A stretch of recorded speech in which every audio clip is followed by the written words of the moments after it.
What's going on, everyone? It's Mike, it's John back again, and this is your match preview. It's Tottenham Hotspur taking on the massive, beautiful Everton. I mean, I could use all the superlatives in the world, but as long as we don't talk about Anana's penalties, we're sound, don't we, Lulus? Hey, Gil. Yeah. John, how are we? Good, yeah. Yeah, absolutely sound. What did you think about the press conference today and what has come out of Dyche's mouth? Didn't watch much of it because it seems the same stuff every week. He bores me, to be fair. I'll put him on when I'm ready for bed to go to sleep. But what come out of it was Decore's not going to be quite ready by the looks of it, and Mikalenko was back in training the last 2 days. So hopefully he comes back in, because if he is fit, then he slots right back in for me, and we can get that defence sorted again. You know, the way we had it, the solidity that we had with Tarkowski and Branthwaite going back in the middle, put Mikalenko back at left back, and we have to see who plays at right back, because that changes like the weather, doesn't it? I'm hoping, and I'm going to get shot down for this, I know I am, because I'm going to get told in the comments, he's only young, like I get told about Anana. But I don't think, at the minute, I don't think Patterson's good enough to play week in, week out in the Premier League. That's my opinion. So you can hit me with the comments. We're all entitled to an opinion. And when I watch games gone back, I actually can't see why Ashley Young gets picked over him. So I was just going to sit in silence there and give people moments to pause the video and to get in the comments and absolutely nail you. Like, just give you. I'm used to it. So, and I love it. To be honest, I wish you'd get nailed more often. So do I. Like you missed. Excellent. Yeah, it's a tough one on that right hand side because I think he struggles more often than not, Patterson. I think all three have got faults. The problem I have is it's really where Son plays. Because if Son plays on the top and left, I probably would actually prefer Patterson, because I think he's got the legs to try and stay with him. I think Ashley Young will be blowing out of his backside after 20 minutes. But then on the flip side, I know Coleman hasn't got the legs to keep with him, but I think Coleman's got the better football and brain out of the three of them, and he'll probably stick closer. Exactly. So that is the problem. That is the problem. I completely agree with you. And I don't know what the right option is, if I'm being honest. Just put Calvert-Lewin there, because that's where he started. He's probably better there than up front at the minute, so put him there. Excellent. Yeah, we've had this conversation, but it's a worrying part of the defence week in, week out, isn't it? Because we know Branthwaite come in the other night and he performed really well, and we spoke about it. Wherever that kid is asked to play, he puts a performance in, and it looks like he's played there for a long time, so it doesn't make any difference if he's got to go back there. But central defence didn't look as good, and Godfrey can't play left back. So, again... for me, if Mikalenko, I know this sounds mad, if Mikalenko is 65% fit, I'll put him in the team. And the right-hand side, I honestly don't know the answer. You're right, Branthwaite has been fantastic. And I actually would have no problems putting him on the right-hand side of defence. I wouldn't. I'll put Godfrey with Tarkowski or... Godfrey with Tarkowski. I actually think... And again, look, people are going to shoot me down now, so bring it on. Get your fucking guns ready, folks. I actually think Michael Keane has played all right the last 2 games. No, he has. I see the comment the other day. What's worrying is it looks like Sean Dyche is trying to integrate him back into the team. No, he's not. He's not, because I think he's realised after the 4 or 5 games that he played him in earlier on in the season that there's better centre-halves than him at the club, and he realised that. But he's come in, he put the penalty away the other night. He's had 2 great games since he's been back in. He's looked as if he hasn't been missing, but he's just not good enough, is he, to rely on week in, week out? No. Obviously, Spurs have got a threat all over the park. Let's be honest, they've got some very good players, but they are missing one very key player for them, in my opinion, which is Yves Bissouma. He's suspended. They're also missing. Is it their right back is suspended as well? Undogi, who's been very good this season. He's also suspended as well. So I love that smile because that means he's thinking of an innuendo, but he's not saying it. I'm not. It's just the way you say that.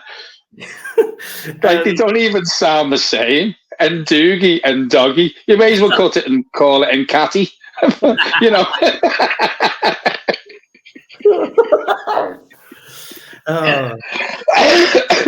So I do think Everton have got chances to get at Spurs. Spurs defensively this season, they play with such a high line that actually if we can soak up that pressure and hit them on the break, we can cause some problems. I'm actually quite excited for it. So we talk about our wingers a second, and we mentioned this the other night as well. 10 mil? 10. Do you play Danjuma over Harrison or McNeil? And rumours are that Everton are considering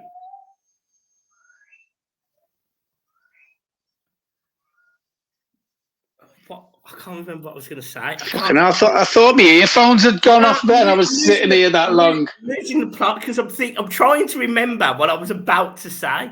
So,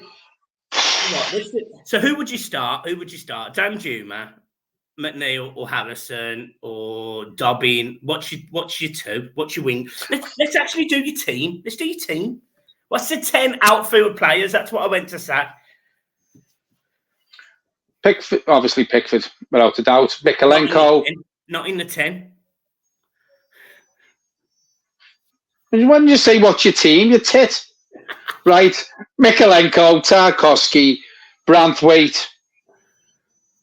Looks like it's going to have to be Patterson, doesn't it? You know what I mean? James Garner in the middle. Anana. And can you say I'm gone. Enthusiastic? No, I can't because I'm still fucking done in over the other night. Obviously, Garner guy. Beto up front. And I go with Danjuma and McNeil. Yeah. Thought Danjuma looked all right when he come on. You know, and as we said on the video yesterday, rumour has it he's been staying behind after training and putting extra training in because he wants to be in and around the team because there's rumours his parent club are going to call him back in January if he doesn't get more game time. We can't afford to lose Danjuma. I know he's not playing week in, week out, but the problem we've got, and we can see it now, as soon as we get one or two injuries, we're struggling. So we can't afford to have them players going back to their parent club, Michael. Yeah. I make them changes. I bring Beto in and I bring Danjuma in. I do. So I don't disagree. I think Dwight McNeil is more direct than Jack Harrison. So I keep with that. To be honest, I keep with the same team you've just mentioned. There is one player that people keep on talking about on social media about potentially giving him a run of games. And that's Andre Gomez. Mm. Would you I was going to ask you I was going to ask you the question about this because I've seen that myself. If Calvert-Lewin plays, for example, I know I've just said I'd like to see Beto. You said the other night with Calvert-Lewin, he probably misses someone like Doucouré. Yeah. Would bringing Andre Gomez into the middle, would that give Calvert-Lewin more of a chance to be more of a threat than what he has been, bringing someone in like that? I don't think so. Not in this particular game because I think Andre Gomez naturally slows the game down. And I think with Calvert-Lewin, you almost need to speed it up. Like, if Calvert-Lewin has time to think, is not great. If it's fairly instinctive, then yeah, he can be quite good.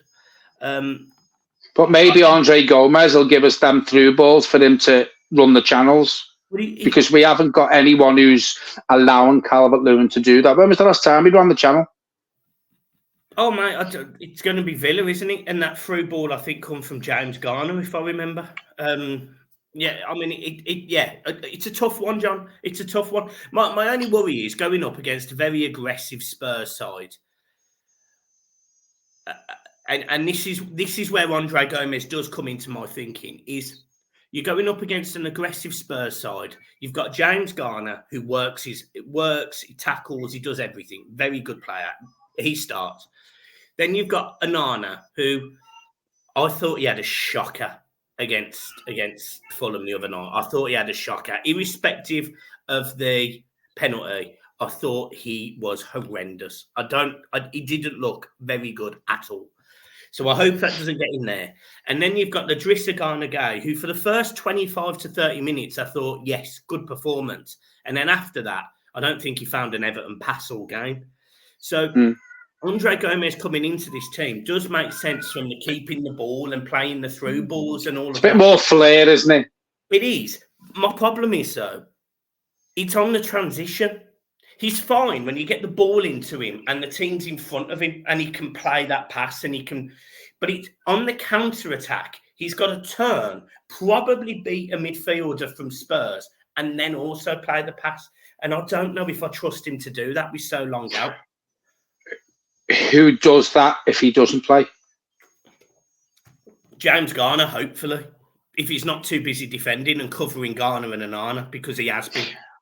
Listen, it's going to be a tough game, but again, I'll say this again. I said this last night. I think with our away record and our league form, Tottenham aren't going to have it their own way.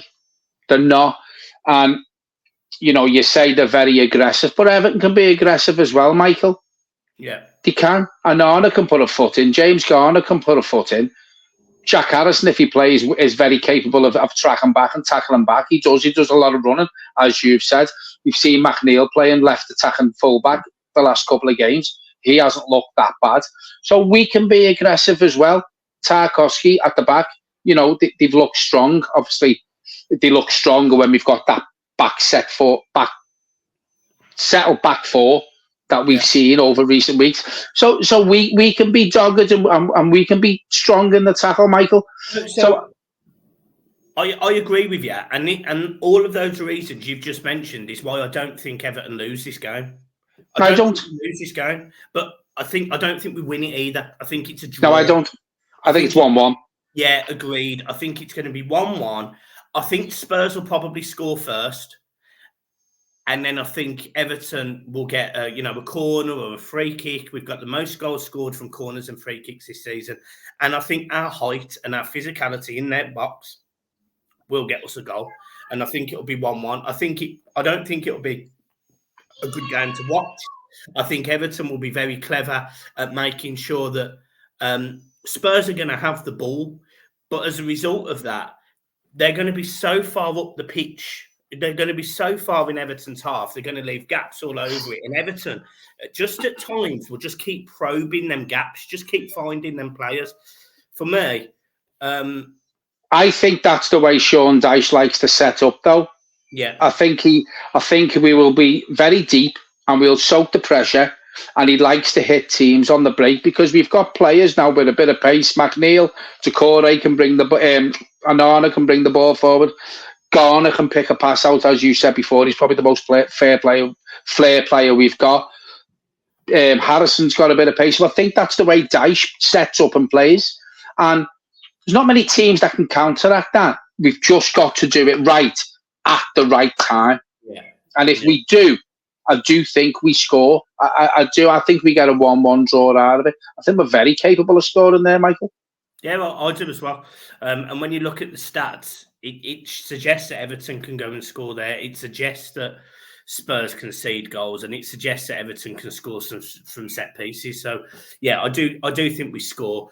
I do want to make a little comment about the Spurs goalkeeper. I think again, I'm probably going to butcher the pronunciation, but I think it's Vicario. Yeah. He's looked fantastic this season. Their Yeah. goalkeeper. Like, he's really, really impressed me. He's a very good shot stopper. So it's got to be a good finish to score. And I think what's really key there is you almost need to put people on him. You know, you've got to have a Michael. Put him under pressure. Put him under pressure. And as you've just said there, he's a good shot stopper. But what will he be like against the dead ball situation that we've been putting in the last few weeks? If we get these corners, as you quite rightly said, we've scored more goals from corners than anyone else in the Premier League. Pepper them all the time.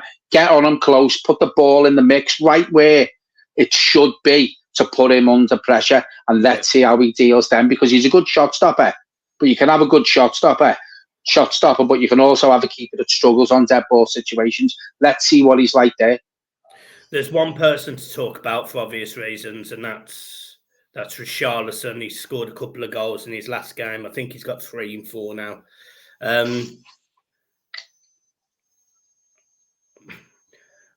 We kind of know what to expect from Richie, and you know, a lot of Everton fans, including me, I loved him to pieces.